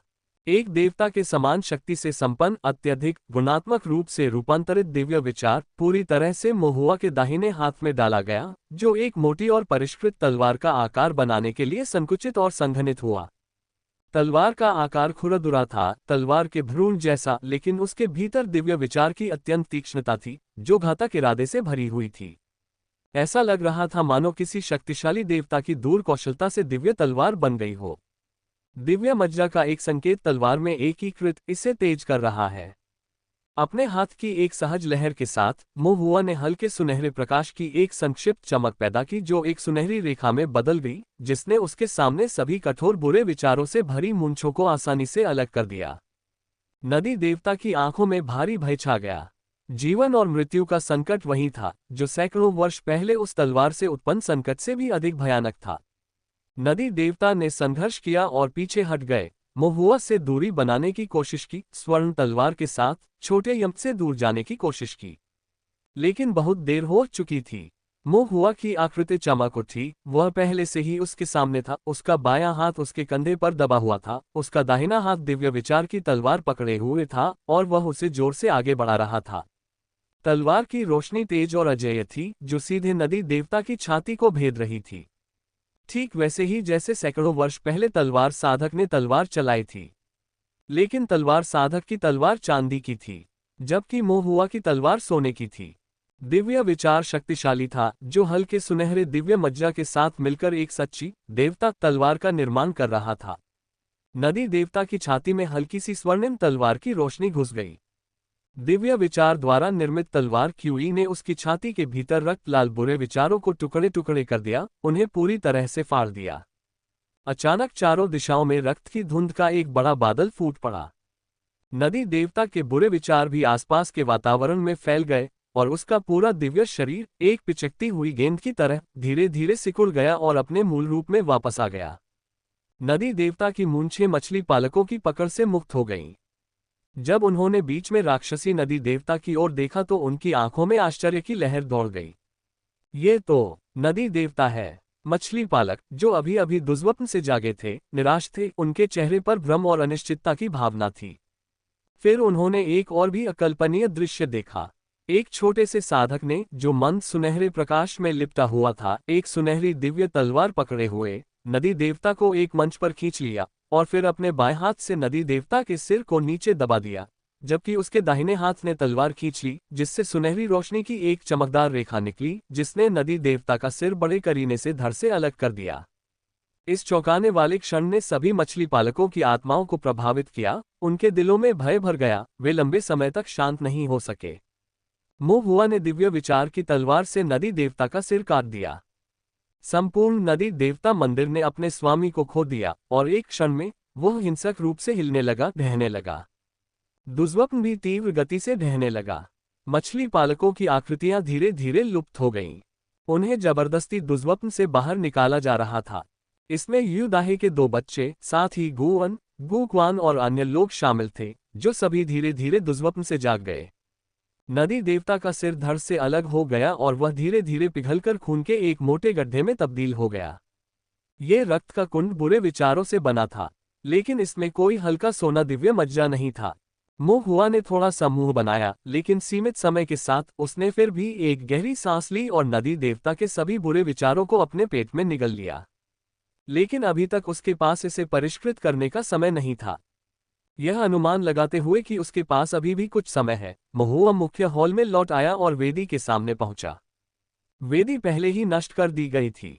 दिव्य प्रतिमा गिर गई थी, भेंट की मेज पलट गई थी, रंगीन कांच का कटोरा चकनाचूर हो गया था और विदेशी भेंटें फर्श पर बिखर गई थीं। स्वप्नलोक के ढहने के साथ वे मुड़ मुड़कर दुष्टची के रेशों में बदल रही थीं। मोह हुआ ने वेदी के चारों ओर सब कुछ उलट पुलट कर दिया, लेकिन उसे कुछ भी मूल्यवान नहीं मिला। कोई दिव्य मज्जा नहीं, कुछ भी खाने योग्य नहीं। मात्र बची हुई बुरी क्यूई उसके दांतों के बीच के अंतराल को भरने के लिए भी पर्याप्त नहीं थी। मोह हुआ को इसकी परवाह नहीं थी। ये वेदी, यह इतनी दरिद्र कैसे हो सकती है? मोह हुआ ने आह भरी और जाने के लिए मुड़ा, लेकिन उसकी नजर दिव्य प्रतिमा के भीतर से तैरती हुई एक खून से सनी छोटी मछली पर पड़ी। क्या मछली जाल से बच निकली? मोह हुआ ने तुरंत उस छोटी मछली को मार डालने का विचार किया। जीवन और मृत्यु के इस महत्वपूर्ण क्षण में छोटी मछली ने अपने शरीर को जोर से हिलाया, जिससे सारा गंदा खून बह गया और उसका चांदी जैसा सफेद शरीर सामने आ गया। एक छोटी सी चांदी की मछली। मोह हुआ थोड़ा हिचकिचाया, उसके चेहरे पर थोड़ी हैरानी थी। ये देखकर कि उस छोटी सी चांदी की मछली पर रक्त विषाक्तता या दुष्ट देवता का कोई प्रभाव नहीं था, उसने दया दिखाए और उसकी जान बख्श दी। कांपती हुई छोटी चांदी की मछली ने मोह हुआ की ओर बार बार सिर हिलाया, मानो आभार व्यक्त कर रही हो, और फिर एक तेज आवाज के साथ वह चांदी की रोशनी की एक लकीर में बदल गई और तैरकर दूर चली गई। उसका गंतव्य अज्ञात था। छोटी सिल्वरफिश तैरकर दूर चली गई।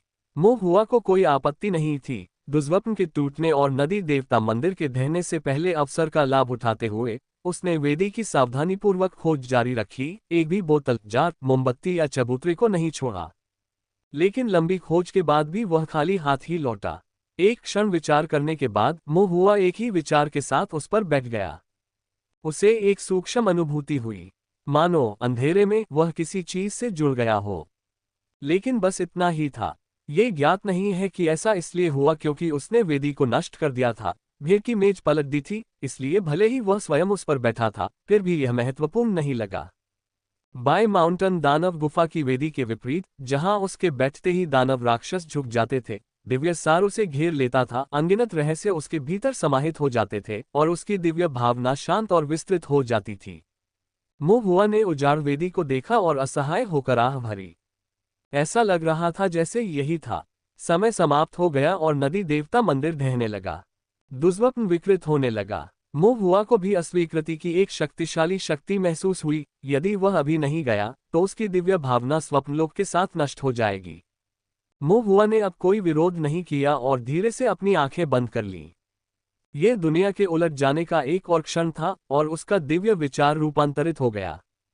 जब मोह हुआ ने फिर से अपनी आंखें खोली तो उसने पाया कि गुवन और गु परिवार के कई अन्य लोग चिंतित भाव से उसे देख रहे थे। मोह हुआ को जागते देख सभी ने राहत की सांस ली।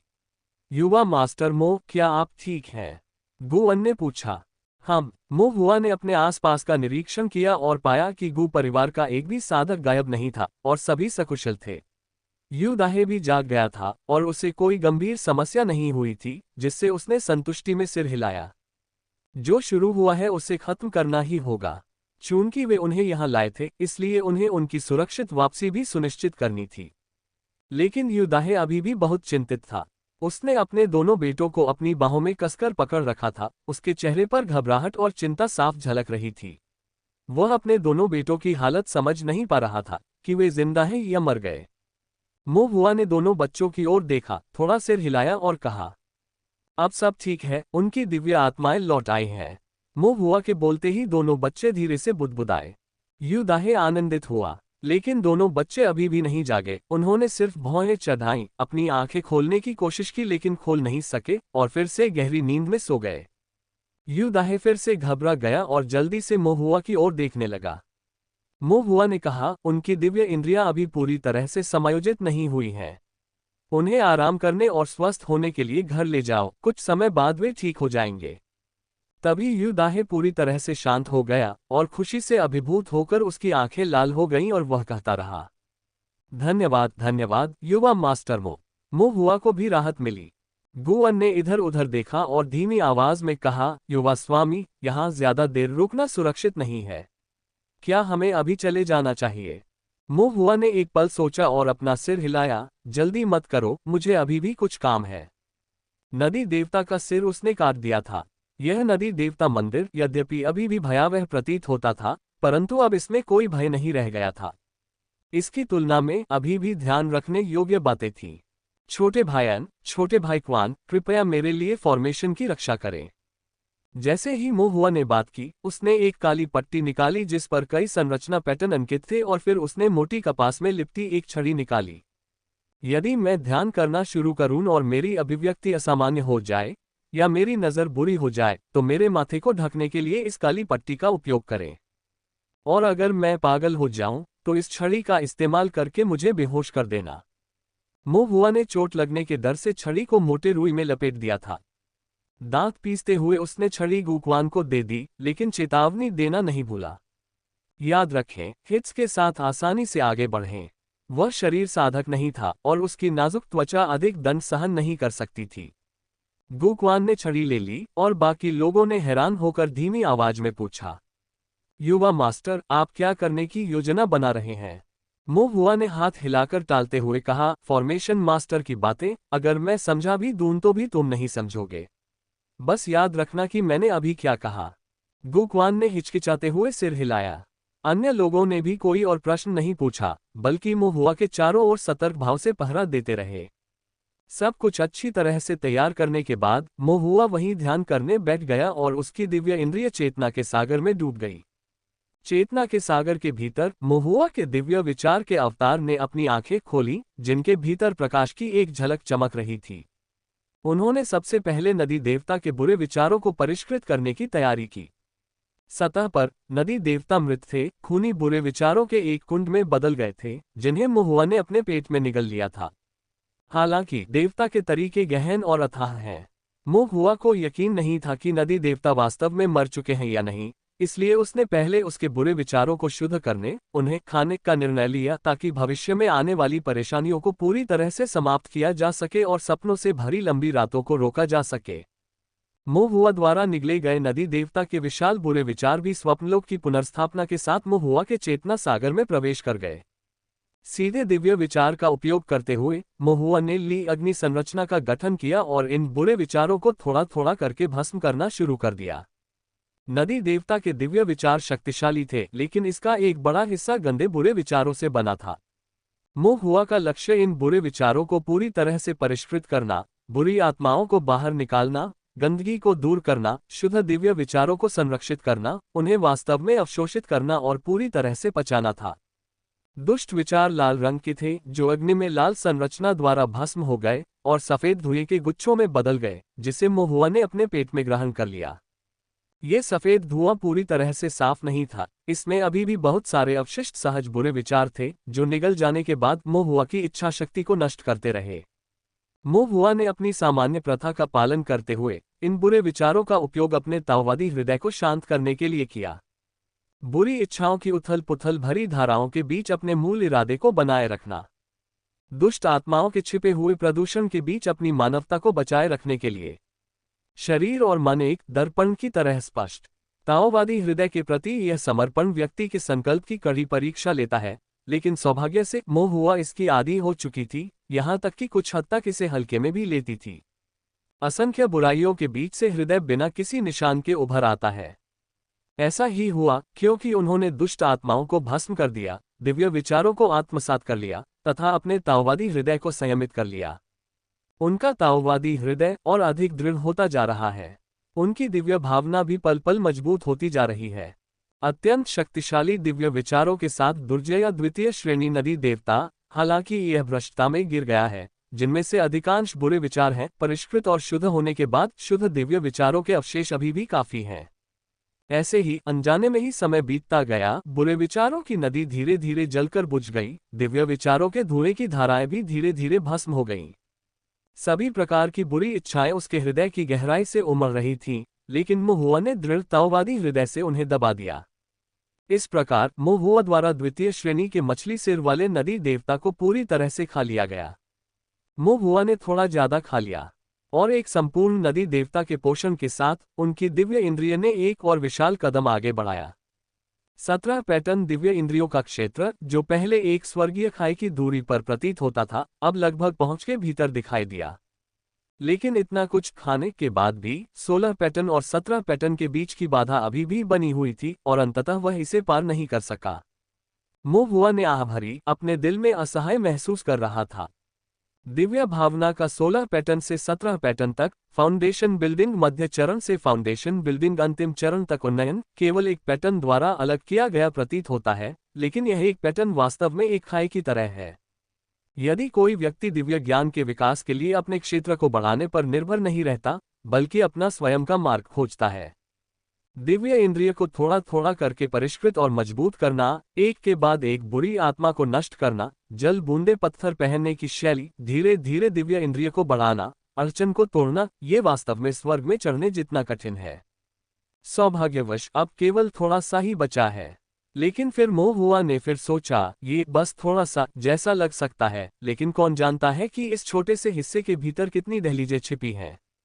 धीरे धीरे करो, ये जल्द ही हो जाएगा। मोहुआ ने सांस छोड़ते हुए अपनी अधीर भावनाओं को नियंत्रित किया और धीरे धीरे अपनी मनस्थिति को शांत किया।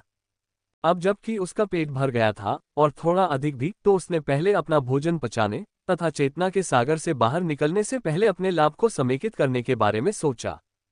चेतना के सागर के भीतर मोहुआ ने अपनी आंखें बंद करके ध्यान लगाया और अपने शरीर की कल्पना की। दिव्य विचारों को आत्मसात करते हुए उन्होंने अपने ताओवादी हृदय को भी पूरी तरह से सुदृढ़ कर लिया।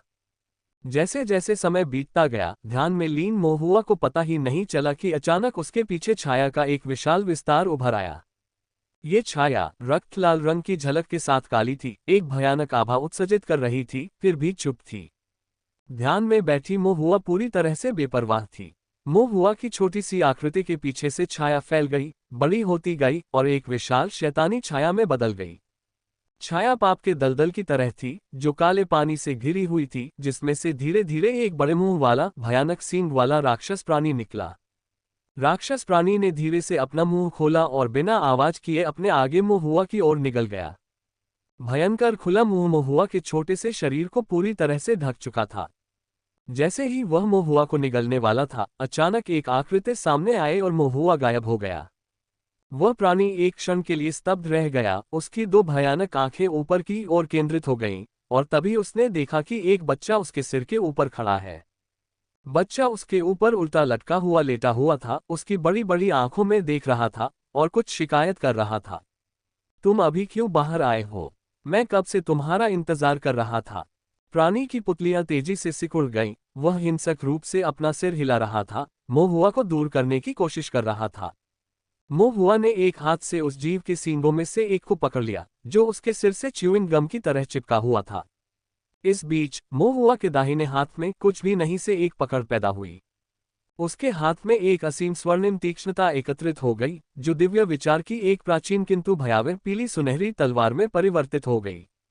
ये देखकर उस प्राणी की पुतलियां लगभग बाहर निकल आईं और वह और भी अधिक हिंसक रूप से संघर्ष करने लगा। लेकिन वह विशालकाय प्राणी मोहुआ से बिल्कुल भी नहीं बच सका। मोहुआ कोई बकवास नहीं कर रहा था। उसने सफाई से धक्का दिया। हल्के सुनहरे प्रकाश की एक लकीर एक महीन रेखा में बदल गई, जो सीधे प्राणी के माथे में चुभ गई। छोटी सी स्वर्णिम तलवार पर स्वर्णिम प्रकाश की कई किरणें खिल उठीं, जो सीधे प्राणी के सिर को भेदती हुई निकल गईं। तलवार परिवर्तन अत्यंत तेज। वह प्राणी संघर्ष कर रहा था, दर्द से चीख रहा था। उसके पंजे मोहुआ की ओर बढ़ रहे थे। मोहुआ उसके सिर पर उछलने लगा। उसका शरीर पानी की तरह हल्का और तरल था। वह हर हरकत को रोक रहा था और फिर अपनी तलवार को उल्टे घुमाकर उसने उसके सिर के ऊपर वार कर दिया। तेज स्वर्णिम प्रकाश नीचे गिरा। तलवार की चमक प्रकट हुई। अदम्य प्राणी के बुरे विचारों से बने आंतरिक मांसपेशियां हुई। प्राणी भय और क्रोध से चीखने लगा। उसकी चोटें और भी बदतर हो गईं तथा उसकी गति धीमी हो गई। जब वह बीमार हो तो अवसर का लाभ उठाओ, उसकी जान ले लो। मोहुआ ने कुछ और वार के साथ स्विश स्विश किया। उसकी दिव्य विचार की तलवार क्यों प्रचंड थी, हर दिशा में कट रही थी। एक बड़े सिर वाले दुष्ट विचार राक्षस को टुकड़ों में काट रही थी। अंततः उसे काले पानी के एक कुंड में बदल दिया, जो जमीन पर गिर गया, बेजान। चेतना के सागर के अंदर यह अस्थायी रूप से शांत हो गया। मोहुआ हल्के से जमीन पर उतरा और सुनहरी तलवार से फर्श पर काले पानी की ओर इशारा करते हुए बोला, बाहर आओ, मुझे पता है कि तुम मरे नहीं हो। काला पानी कांप उठा और फिर धीरे धीरे उसके भीतर से एक परछाई उभरी। गंदे काले पानी से संघनित संपूर्ण छाया एक काले जल दानव में परिवर्तित हो गई, जो नदी देवता के समान दिख रहा था तथा उसका शरीर भी मछली के सिर जैसा मानव था। फिर भी उसके सिर पर सींग थे। मछली के सिर के ऊपर उसके दांत बाहर की ओर निकले हुए थे और नुकीले दांत मुड़े हुए थे, जैसे भेड़ का मुंह। मोहुआ ने भौहें चढ़ाईं और फिर अचानक उसे एहसास हुआ। ऐसा प्रतीत होता है कि यह महान जंगल के दुष्ट देवता का अवशेष है। लेकिन दिव्य अवशेषों का ये समूह थोड़ा अलग लग रहा था, मानो इसने नदी देवता पर परजीवी बनकर धीरे धीरे उसमें समाहित हो गया हो, इसलिए यह अधिक एक दुष्ट देवता की ओर झुका हुआ था। काले पानी के नदी देवता ने मोहुआ को ठंडी निगाहों से देखा। उसकी निगाहें सतर्क थीं। इसकी आवाज नदी देवता की तरह जलदानव की अजीब सी आभा लिए हुए थी, लेकिन अधिक मोटी और गंभीर थी। बेटे, तुमने मुझे कब देखा? मोहुआ ने मन ही मन उपहास किया। मछली पकड़ने वाले गांव की इस यात्रा में मैं वास्तव में शुरू से ही आपके पीछे था। इसके अलावा जब मैंने कारण और प्रभाव का अनुमान लगाते हुए तुम्हें छाया में दुबके हुए देखा, मेरे ताइक्सु द्वार के तलवार साधक बुजुर्ग पर घात लगाते हुए, तो मैं तुम्हारी छोटी सी योजना को कैसे नहीं जान सकता था। बेशक मोहुआ इतनी तीखी सच्चाई नहीं बोलेगा। मोहुआ ने केवल इतना कहा, आपने इसे अच्छी तरह से छिपाया है, मुझे अभी अभी इसका पता चला है। नदी देवता अप्रसन्न दिखे। उसे यकीन था कि यह बदमाश झूठ बोल रहा है। महत्वपूर्ण बात यह है कि यह बदमाश बिना किसी हिचकिचाहट के झूठ बोल रहा था, और बस बोल रहा था। लेकिन अब एक प्रतिकूल परिस्थिति में और तलवार में दिव्य विचार की शक्ति को देखकर, ये जानते हुए कि वह मुकाबला नहीं कर सकता, नदी देवता ने कहा, मैं लापरवाह था, ताओवादी मित्र, क्या हम दोनों यहीं रुक सकते हैं? मोहुआ ने बिना कुछ बोले ठंडी सांस ली। नदी देवता ने पूछा, तो फिर तुम क्या चाहते हो? मोहुआ नाखुश दिखी। तुम मेरे चेतना के सागर में घुसकर मुझे डराने धमकाने की कोशिश कर रहे हो, और फिर भी मुझसे पूछ रहे हो कि मैं क्या चाहती हूँ। क्या आपको नहीं लगता कि आपने जो किया वह बहुत अशिष्ट था? क्या आपको ईमानदारी दिखाने के लिए माफी नहीं मांगनी चाहिए और सुधार नहीं करना चाहिए? नदी देवता ने सोचा कि मोहुआ बहुत बचकाना है, लेकिन उसने मोहुआ को अपनी तलवार के वार से एक अन्य नदी देवता का सिर काटते हुए देखा था, क्योंकि वह जानता था कि यह युवा क्रूर था और निश्चित रूप से भोला नहीं था। जब आप सोचते हैं कि वह भोला है, तो वास्तव में आप ही भोले हैं। नदी देवता ने अपनी भयंकर भौहें सिकोड़ते हुए पूछा, आप चाहते हैं कि मैं अपनी ईमानदारी कैसे दिखाऊं? मैं युवा हूं और लालची नहीं हूं, मोहुआ ने मुस्कुराते हुए कहा, बस मेरे साथ कुछ अच्छी चीजें साझा करें। नदी देवता का चेहरा थोड़ा धुंधला हो गया। वह हैरान हो गया, कौन सी चीज? स्वाभाविक रूप से ये। मोहुआ ने हल्की सी मुस्कान दी। उसकी आंखों में तलवार की तेज रोशनी दिख रही थी। आपका दिव्य मज्जा। दिव्य मज्जा शब्द सुनते ही नदी देवता की अभिव्यक्ति में भारी परिवर्तन आ गया। इस समय ये पूरी तरह से निश्चित था, ये बच्चा सचमुच सब कुछ जानता था। दिव्य पद की उत्पत्ति, महान दाव का दिव्य मज्जा। ये देवताओं का मूल निषेध है। लेकिन इस बदमाश ने हिम्मत करके यह बात कह दी और दिव्य मज्जा की मांग की। देवताओं में अवश्य ही कोई गद्दार होगा जिसने इस छोटी सी विपत्ति का सारा रहस्य बता दिया। नदी देवता अचानक चिंतित हो गए। उन्होंने अचानक अपने आसपास कुछ गड़बड़ देखी और करीब से निरीक्षण करने पर उन्होंने देखा कि जमीन पर संरचना के पैटर्न उभर रहे हैं जो एक संरचना में एकत्रित हो रहे हैं। इसका दिव्य शरीर पृथ्वी कारागार संरचना द्वारा बंद कर दिया गया था। ये तो बुरा हुआ। नदी देवता के बुरे विचार उमड़ पड़े और वे तुरंत ही पृथ्वी के कारागार स्वरूप से मुक्त हो गए। ठीक उसी क्षण महुआ पहले ही तेजी से करीब आ चुका था। उसकी दिव्य विचार से गढ़ी गई सुनहरी तलवार की रोशनी की किरणों के साथ नृत्य कर रही थी। तलवार की रोशनी भयंकर थी जिसने एक बार फिर नदी देवता को विखंडित कर दिया।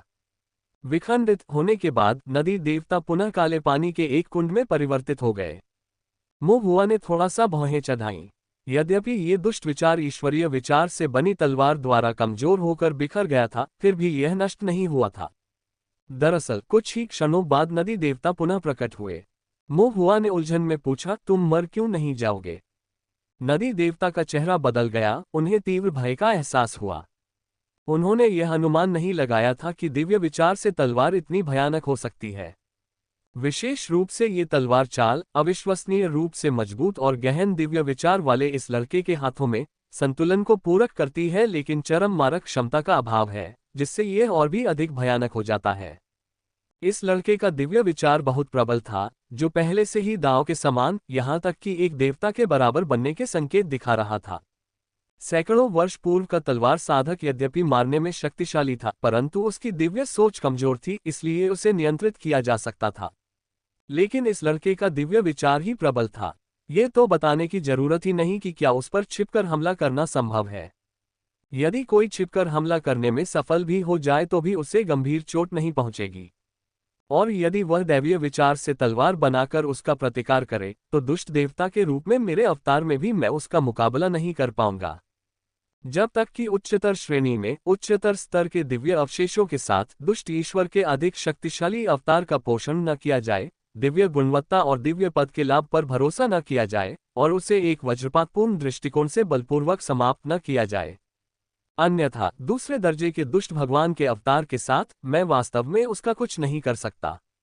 इस विचार से नदी देवता स्वयं एक क्षण के लिए स्तब्ध रह गए। बस एक द्वितीय श्रेणी के दुष्ट भगवान अवतार के साथ शक्तिशाली दुष्ट ईश्वर के अवतार को कब एक मानव साधक के दिव्य विचार को इतने आत्मविश्वास की कमी, इतनी सावधानी के साथ नष्ट करने की आवश्यकता पड़ी कि बस के साथ शब्दों का उपयोग किया जाए। नदी देवता क्रोधित भी हुए और हैरान भी, ये देखते हुए कि यह बच्चा केवल 1 दर्जन वर्षों तक जीवित रहा है, उसका दिव्य विचार बहुत मजबूत है।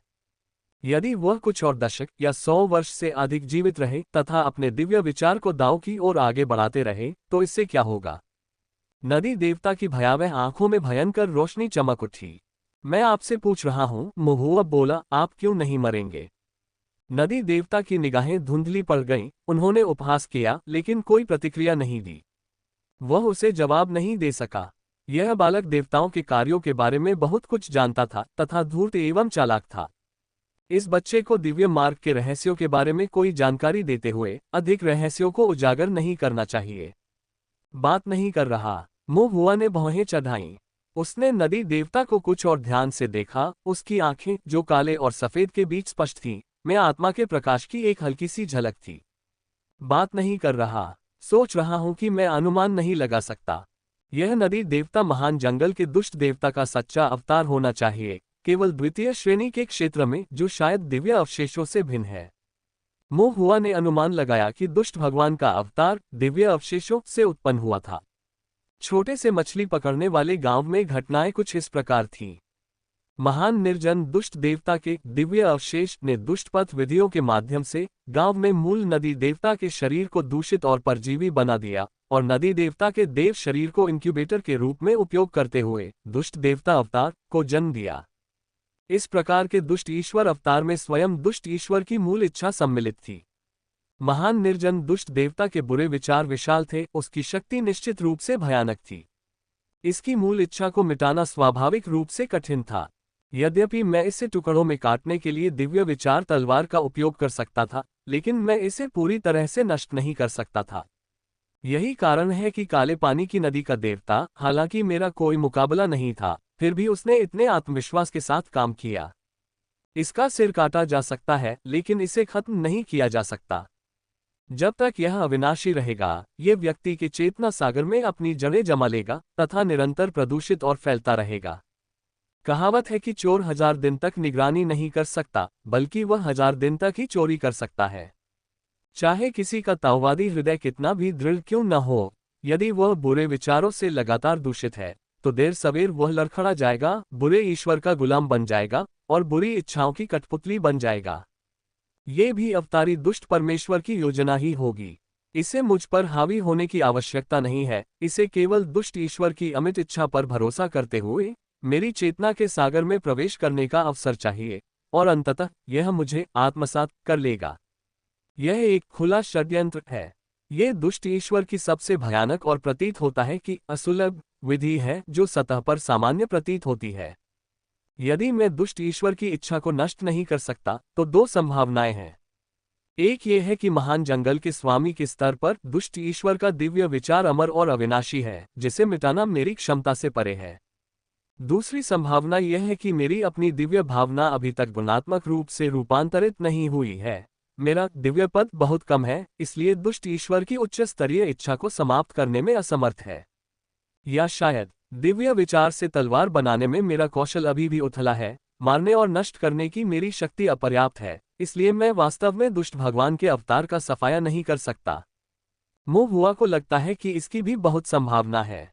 आखिरकार दिव्य विचार को तलवार में बदलने का जो कौशल वह इस्तेमाल करता है, वह नकल के दौरान बीच में ही सीख लिया गया है। कोई विरासत नहीं, बल्कि दिव्य विचार को तलवार में बदलने का एक प्रारंभिक स्तर का तलवार रूप मात्र है, इसलिए चालें अभी भी आदिम हैं।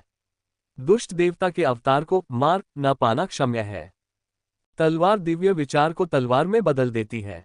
मोहुआ की निगाहें झपकती हैं और उसे स्पष्ट रूप से याद आता है कि टूटी हुई तलवार के कारण और प्रभाव का पता लगाते समय उसने एक वरिष्ठ तलवार साधक से तलवार की कुछ चालों के नाम सुने थे। आश्चर्यजनक दिव्य कौशल, ईश्वर भंजन कौशल, ईश्वर वध तकनीक, दिव्य कौशल को बुझाना।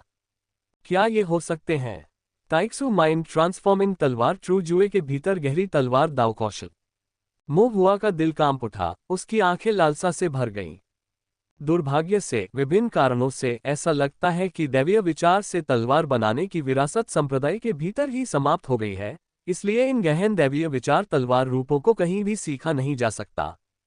इसके अलावा मुझे नहीं पता कि ईश्वर वध तकनीक और दिव्य शमन कौशल जैसे अधिक शक्तिशाली दिव्य विचार तलवार कौशल सीखने के बाद मैं किसी बाहरी ताकतों पर निर्भर हुए बिना केवल अपनी शक्ति से ही दुष्ट ईश्वर के अवतार को समाप्त कर सकता हूं या नहीं। मोहुआ काले पानी के नदी देवता को देखता है, उसकी निगाहें थोड़ी चमक उठती हैं क्योंकि वह चुपचाप चिंतन करता है। काले पानी के नदी देवता को किसी कारण से मोहुआ घूर रहा है और अचानक उसे ठंड का एहसास होता है। अगर तुम नहीं बोलोगे तो भूल जाओ। मोहुआ ने काले पानी के नदी देवता की ओर फिर से देखा, कुछ रुककर कहा, मैं जल्दी में हूं, इसलिए मुझे पहले तुम्हें मारना होगा। काले पानी के नदी देवता को आश्चर्य हुआ और फिर वह गुस्से से हंसने से खुद को नहीं रोक सका। एक अज्ञानी लड़का बकवास कर रहा है, मुझे मार डालो। अपनी अंतिम चाल दिव्य विचार को तलवार में बदलने से आप मुझे हरा सकते हैं, लेकिन आप मुझे मार नहीं सकते। आप मेरे साथ वास्तव में क्या कर सकते हैं? मैं दुष्ट ईश्वर का अवतार हूं और महान जंगल के स्वामी की इच्छा को विरासत में प्राप्त कर रहा हूं। काले पानी की नदी का देवता ये कल्पना भी नहीं कर सकता कि लगभग 10 वर्ष का एक युवा फाउंडेशन बिल्डिंग कल्टीवेटर उसे पूरी तरह से नष्ट करने का कोई साधन रख सकता है। इसके अलावा तुम्हें अंदाजा भी नहीं है कि मेरा असली रूप कितना भयानक और सर्वोच्च है। मुझे पता है। मोहुआ ने अपने होठों को मोड़ा, महान जंगल का दुष्ट देवता। काले पानी का नदी देवता आश्चर्यचकित हो जाता है, उसकी आंखें अचानक बड़ी हो जाती हैं और वह कहता है, आपको पता है? आपको कैसे पता हो सकता है? एक युवा मानव साधक को कैसे पता चल सकता है? और आप कैसे इस बात से अवगत हो सकते हैं कि महान निर्जन प्रदेश का शासक छाया में छिपा हुआ है तथा स्वर्गीय रहस्य को छुपाने के लिए भारी बुरे विचारों का उपयोग कर रहा है? लेकिन मोहुआ अब उससे बहस नहीं करना चाहती। वह फिर भूखा है। नदी देवता के बुरे विचार उसमें भर गए हैं, लेकिन अब वह बेहतर भोजन करना चाहता था। मोहुआ ने अपने हाथ में एक सुनहरी रोशनी पकड़ी हुई थी, उसकी आंखें भयंकरता से चमक रही थीं। काले पानी की नदी के देवता का हृदय कांप उठा, उन्हें एहसास हुआ कि स्थिति ने प्रतिकूल मोड़ ले लिया है। स्वर्गीय रहस्य के कोहरे को दूर करने में सक्षम होना, पतित बुराई के कारण को देखना और महान निर्जन प्रदेश के स्वामी के पूजनीय नाम को जानना, इसका अर्थ था कि यह छोटा साधक अपनी कमजोर साधना के बावजूद दूसरों की दया पर एक अनजान मोहरा बनने के बजाय एक चाल चलने की योग्यता के साथ शतरंज की बिसात पर कदम रख चुका था। मोहरा चाहे कितना भी मजबूत क्यों न हो, वह मोहरा ही रहता है। कोई खिलाड़ी चाहे कितना भी कमजोर क्यों न हो, वह फिर भी खिलाड़ी ही रहता है। जो लोग शतरंज के इस खेल में हस्तक्षेप करने के योग्य हैं, चाहे वे कितने भी मामूली क्यों न दिखें, उन्हें कभी कम नहीं आंका जाना चाहिए। इस विचार से काले पानी के नदी देवता भयभीत हो गए और तेजी से एक छाया में बदल गए। काले पानी में भागने की कोशिश कर रहे थे, लेकिन आधे रास्ते में अचानक वह हिलने में असमर्थ हो गया। दिव्य मार्ग की सरल और भव्य आभा लिए हुए कई हल्के सुनहरे संरचना पैटर्न को उस पर अंकित किया गया था, जिससे वह अपनी जगह पर स्थिर हो गया। दिव्य ताओ व्यूह। काले पानी की नदी के देवता को आश्चर्य हुआ और उन्होंने मोहुआ से कहा, आप दिव्य ताओ व्यूह को कैसे जान सकते हैं? मोहुआ मुस्कुराया और बोला, मैंने इसे आपके ताओवादी क्षेत्र से सीखा है। काले पानी के नदी देवता का चेहरा मुड़ गया। ये दिव्य ताओ पैटर्न अभी भी परिष्कार में अल्पविकसित थे। ये पूरी तरह से इसलिए था क्योंकि मोहुआ का दिव्य विचार, जिसने पैटर्न को प्रकट किया था, इतना शक्तिशाली था कि उसने अस्थायी रूप से काले पानी की नदी के देवता को नियंत्रित कर लिया था। मोहुआ ने नदी देवता को सीन से पकड़ लिया और उसे चेतना के सागर के केंद्र में खींच लिया। काले पानी की नदी में बेचैनी से भगवान का दिल और भी मजबूत हो गया। ये प्रलोभन देने लगा, छोटे ताओवादी मित्र, दिव्य विचार की ऐसी शक्ति मैंने अपने जीवन में केवल देखी है। एक मानव होना वास्तव में आपकी प्रतिभा को छोटा करता है। क्यों ना आप मेरे साथ देवत्व के उच्चतम मार्ग पर चढ़ें? यदि आप अपना भौतिक शरीर त्यागने के लिए तैयार नहीं हैं, तो ये भी ठीक है।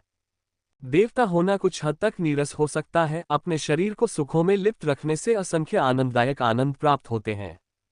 तुम्हें क्या चाहिए? साधना, तकनीकें, ताओवादी कौशल, प्रसिद्धि, शक्ति, सौंदर्य। मैं ये सब तुम्हें दे सकता हूँ। मोहुआ अविचलित रहा। ये देखकर कि प्रलोभन अप्रभावी था, काले पानी की नदी के देवता की अभिव्यक्ति धमकी के रूप में भयावह हो गई। महान जंगल के स्वामी, देवताओं में असीम 3000 महान पर्वतों और असंख्य दानव राक्षसों का नेतृत्व करने वाले, यदि आप अज्ञानता से मेरी महान योजनाओं में हस्तक्षेप करते हैं, तो आप 1000 मौतों से मुक्ति के बिना हमेशा के लिए पापमोचन में गिर जाएंगे। क्या तुम्हारा काम खत्म हो गया? मोहुआ ने पूछा। काले पानी के नदी देवता की पलकें झपक गईं। मोहुआ ने धीरे से कहा, मैं तुम्हें कुछ अच्छा दिखाता हूँ। शब्दों के समाप्त होने से पहले चेतना के सागर के केंद्र में एक प्राचीन और रहस्यमय ताओवादी स्तंभ उभरा, जिसका ताओ आभामंडल उतार चढ़ाव कर रहा था। काले पानी की नदी के देवता की आंखें चौड़ी हो गईं। ये है। मोहुआ ने सीधी कार्रवाई की। उसका छोटा हाथ लोहे की तरह जकड़ा हुआ था और उसने नदी देवता के सिर को ताओवादी स्तंभ पर दबा दिया। अचानक काले पानी के नदी देवता ने घातक लाल रंग की निश्चित चमक देखी। डकैती थंडर। उसी क्षण कानून प्रभावी हो गए, जीवन और मृत्यु का निर्धारण करने वाले, अपरिवर्तनीय। काले पानी के नदी देवता की दृष्टि में आतंक अभी खत्म भी नहीं हुआ था कि रॉबरी थंडर ने उसे पूरी तरह से नष्ट कर दिया। साथ ही महान जंगल के स्वामी से दुष्ट देवता की इच्छा ने उसे नष्ट कर दिया। काला पानी सूख गया और बुरी क्यूई नष्ट हो गई। काले पानी के दुष्ट देवता को विष से शुद्ध कर दिया गया। उसका दिव्य अस्तित्व और दांव समाप्त हो गया तथा केवल पर्याप्त मात्रा में पीला सुनहरा दिव्य मज्जा ही बचा। इन हल्के सुनहरे दिव्य मज्जा के रेशों के भीतर कुछ ऐसे थे जो असाधारण रूप से शुद्ध थे, शुद्ध सोने के रंग के करीब। दाओ कानून भीतर छिपे हुए थे, एक चमकदार और उज्ज्वल प्रकाश प्रसारित कर रहे थे। इस चमक ने मोहुआ की आंखों को रोशन कर दिया। मोहुआ की आंखें खुशी से चमक उठीं। शुद्ध स्वर्ण दिव्य मज्जा। अल्पविराम।